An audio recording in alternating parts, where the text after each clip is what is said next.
Hi, everybody. Does anyone else have a favorite book that they like to read again and again?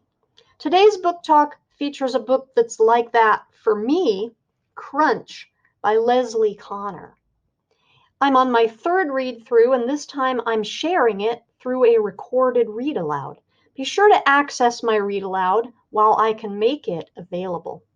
In Crunch, a family's small-scale bicycle repair business is the only thing keeping people on the road when gas supplies dry up.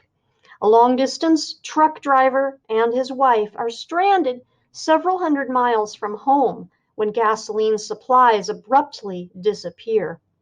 14-year-old Dewey and his siblings must manage the Maris bike barn while meeting their family responsibilities. With no cars on the highway, cyclists take to the lanes. Electric cars are not an option in the world depicted by Crunch. Dewey briefly reflects that maybe electric cars will come back with gas supplies disappearing. So suddenly everyone is turning to the Marises for much needed bicycle repairs. The Maris siblings travel by bicycle everywhere to get supplies and keep appointments. Food purchases are influenced by the uncertainty of future deliveries, and to further complicate matters, someone steals the youngest Maris siblings' bikes, and bike parts disappear from the shop. Folks, ever since I first read this book, it has been my go-to recommendation for books in a couple different topics, for books that have an environmental theme, and for stories in which children work together to solve a problem.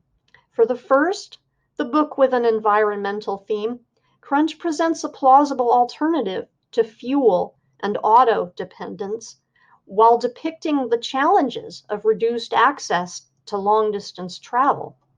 As a walker, as a cyclist, and as a rider of public transit, this subject really appealed to me. And in spite of the challenges faced by the protagonists, I thought the story was inspiring. I believe that our society and even our world will be much healthier if fewer people are driving. And I appreciate Crunch for exploring, through fiction, the implications of such a shift and, hopefully, paving the way for society to be able to make that change. As for the second theme, children working together in order to solve a problem, the Maris family siblings truly work together to meet adult responsibilities. From Lil, keeping everything together while mom and dad are away, being willing to make the tough decisions about what's best for the family, to Dewey, in charge of the Maris bike barn. There's Vince, taking on the shop's toughest repairs and giving Dewey his moral support when confronting unpleasant customers in spite of Vince's social anxieties.